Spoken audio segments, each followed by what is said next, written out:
भारतीय मुसलमानों को कटघरे में खड़े करने की कोशिश की जा रही है। आज वंदे मातरम को बुनियाद बनाकर राजनीति की जा रही है। जबरदस्ती गाना पड़ेगा, मगर आप ये चाहेंगे कि हम भी गाएं, मुमकिन ही नहीं है। वो देखो मुसलमान, हमने उसको मजबूर किया वंदे मातरम गाने के लिए। वतन से मोहब्बत को मजहब में तब्दील कर रहे हैं। भारत में रहना है तो वंदे मातरम गाना पड़ेगा। भाई ये मेरे मजहब की बुनियादी तालीम तौहीद है, ला इलाहा इल्लल्लाह, नहीं है कोई खुदा सिवा अल्लाह का। अगर मजहबी आजादी इस आइन का बुनियादी उसूल है तो सवाल ये पैदा होता है कि उस वक्त हमारे जो कॉन्स्टिट्यूंट असेंबली के प्रेसिडेंट थे जनाब राजेंद्र प्रसाद साहब ने किस बुनियाद पर वंदे मातरम को कौमी तराना करार दिया? ना तो कोई सच रेजोल्यूशन है इसके बारे में। मैडम, मैं आपको बताना चाहूंगा कि जुडिशरी क्या कहती है। बीजू इमैनुअल केस है 1986 का, जिसमें जिहोवा विटनेस ने कहा कि मैं नेशनल एंथम के वक्त खड़े रहूंगी, पढ़ूंगी नहीं। सुप्रीम कोर्ट ने कहा कि उसने कोई गुनाह नहीं किया। वहीं एक 2017 का केस है अश्विनी उपाध्याय का केस सुप्रीम कोर्ट का, उन्हें कहा गाइडलाइंस दिए जाएं वंदे मातरम पर, सुप्रीम कोर्ट ने नहीं कह दिया। फिर आप आ जाइए madam, prevention of insult act national 1971, इसमें नेशनल सॉन्ग नहीं है, सिर्फ नेशनल एम्बलम और आपका नेशनल एंथम है। फिर आप आ जाइए 40th अमेंडमेंट आर्टिकल 51A 76 में पास हुआ, उसमें भी इसका कोई जिक्र नहीं है। मैडम, मैं आपके सामने बताना चाहूंगा कि हमारा भारत एक इसका मजमुआ क्या है। इसमें हिंदू है, मुसलमान है, सिख है, ईसाई है, जैन है, एथिस्ट है, मेहनतकश है, किसान, गरीब, मजलूम और दलित है। मगर अगर जो तकारीर आज हमने यहाँ पर सुनी और बाहर जो सुनते हैं, अगर भारत को देवी कहने और उसके आगे सजदा करने, तो दरअसल कौम परस्ती को, वतन से मोहब्बत को मजहब में तब्दील कर रहे हैं। और फिर यहाँ पर बोल रहे हैं कि अगर भारत में रहना है तो वंदे मातरम गाना पड़ेगा। भाई ये तो संविधान के खिलाफ है, सुप्रीम कोर्ट के जजमेंट के खिलाफ है। अगर वंदे मातरम मैडम कौमियत का मियार है तो फिर सवाल ये है कि हजरत मोहानी की कौमियत क्या थी जिसने इनकलाब जिंदाबाद का नारा दिया? अगर यूसुफ मेहरली ने quit India Simon go back का नारा दिया तो उसकी कौमियत क्या थी? अगर हैदराबाद से मौलवी अलाउद्दीन जो मक्का मस्जिद का पहला मुजरिम है काला पानी में, और तुनेबाज खान जो मारकर लाश को लटका दिया गया था हैदराबाद में 8 दिन तक, उसकी कौमियत क्या थी? अगर इनायतुल्लाह काफी जो जिहाद का फतवा अंग्रेजों के खिलाफ दिया मुरादाबाद में, जब उनको 2 दिन में फांसी की सजा दी गई, और जब फांसी की सजा केवल जा रहे हैं तो इनायतुल्लाह मौलाना काफी की जबान पर क्या था? वो रसूलुल्लाह हमारे प्रॉफिट की नात पढ़ रहे थे। क्या पढ़ रहे थे? कोई गुल बाकी रहेगा ना चमन रह जाएगा, पर रसूलुल्लाह का दीन हसन रह जाएगा। तो उनकी कौमियत क्या थी? माल्टा की जेल में महमूदुल हसन, हुसैन अहमद मदनी 6 महीने माल्टा की जेल की ग्राउंड में पड़े रहे, उनकी कौमियत क्या थी?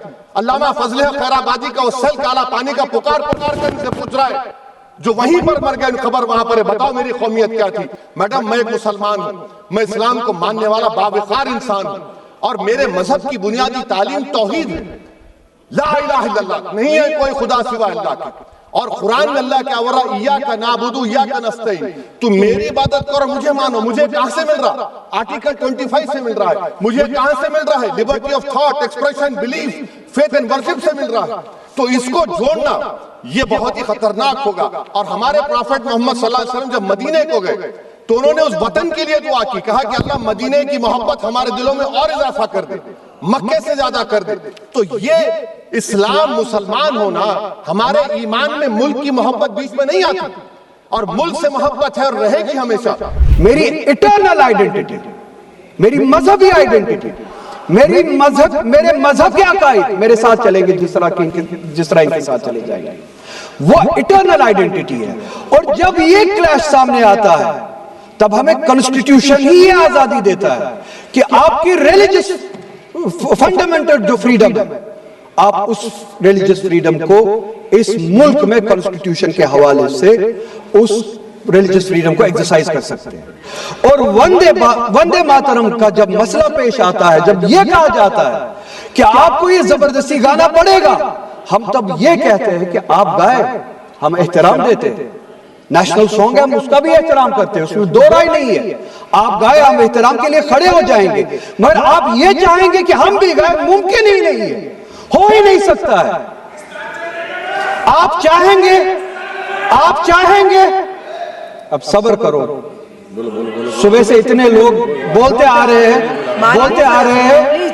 चेयर पर एड्रेस करें आप, तो जवाब सुनने का भी मादा रखा करो। आप गाइए, आप बोलिए नेशनल सॉन्ग है, आप बोलिए नेशनल सॉन्ग है, कोई दो राय उसमें नहीं, मगर हम पे थोपिए मत।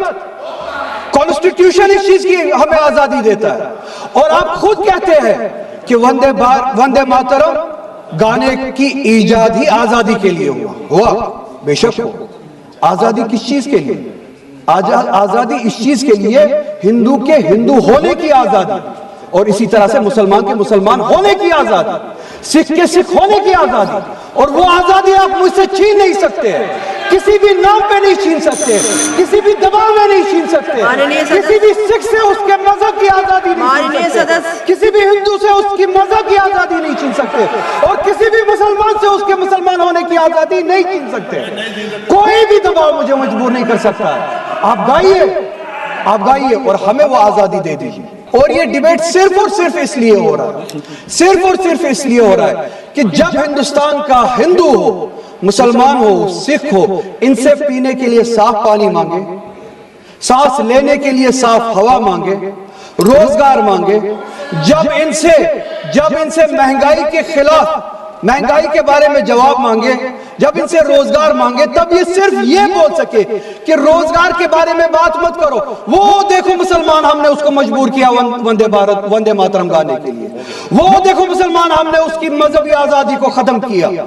इस आड़ में, मुसलमान को दबाने की आड़ में आप अपनी नालायकी छुपाना चाहते हो और इस मुल्क में राज करना चाहते हो, उसकी कुर्बानी बनाना चाहते हो मुसलमान को, और मुसलमान इस बेगैरती का कुर्बान कभी होगा नहीं। हमने इस मुल्क की आजादी के लिए भी खून दिया है, और इस मुल्क में आजादी। धन्यवाद अध्यक्ष महोदया। आज हमारे राष्ट्रगीत के 150 वर्ष पूरे होने पर हो रही महत्वपूर्ण चर्चा में गर्व के साथ एक भारतीय होने के नाते मैं अपने विचार रखना चाहती हूँ। सदन में इतिहास को तोड़ मरोड़ कर पेश करके फिर से मुस्लिम तुष्टीकरण के नाम पर भारतीय मुसलमानों को कटघरे में खड़े करने की कोशिश की जा रही है। लेकिन मैं सदन में बताना चाहूंगी कि हम भारतीय मुसलमान जिन्ना के आह्वान को ठुकराकर अपने इस प्यारे वतन की मिट्टी के साथ मजबूती से जुड़े रहे। हमने महात्मा गांधी, बाबा साहब डॉक्टर भीमराव अंबेडकर, रविंद्रनाथ टैगोर जी, सुभाष चंद्र बोस जी, मौलाना अबुल कलाम आजाद, अशफाक उल्लाह खां साहब के विचारों को अपनाया। दुनिया के 20 सबसे प्रदूषित शहरों में से 13 भारत में है। दिल्ली की हवा में सांस लेना मानो रोज 20 सिगरेट पीने जैसा हो।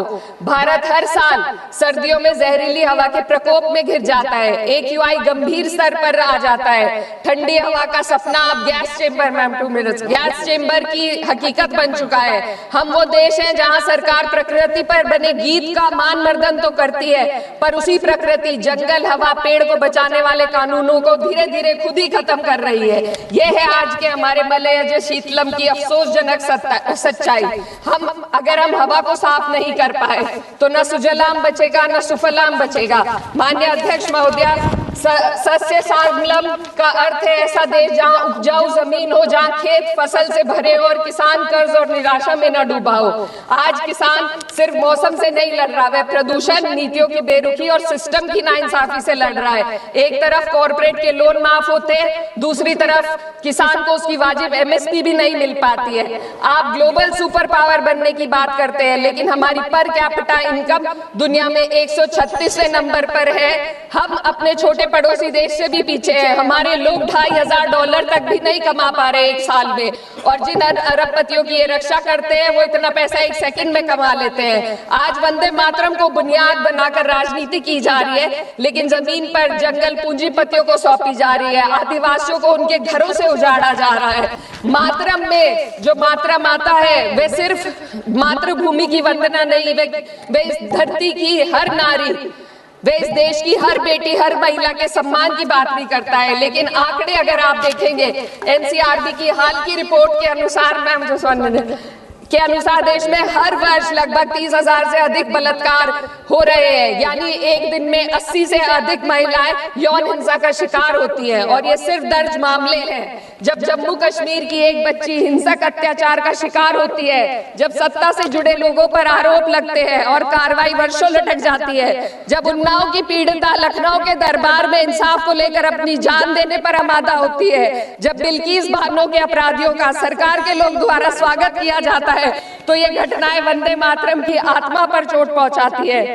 मैं अध्यक्ष महोदया बस यही कहना चाहती हूँ अपनी बात को अंत में रखते हुए कि वंदे मातरम सिर्फ अतीत की ललकार नहीं, ये वर्तमान की जिम्मेदारी है, ये आत्मा मंथन की घड़ी है। यही समय है कि हम वंदे मातरम को सिर्फ नारा नहीं, नीति और जिम्मेदारी बनाएं। और अपने जज्बात को मैं आलमा इकबाल साहब के तराना-ए हिंद के साथ इस सदन में रखना चाहती हूँ कि सारे जहां से अच्छा हिंदुस्तान हमारा, हम बुलबुले हैं इसके, ये गुलसिता हमारा, मजहब नहीं सिखाता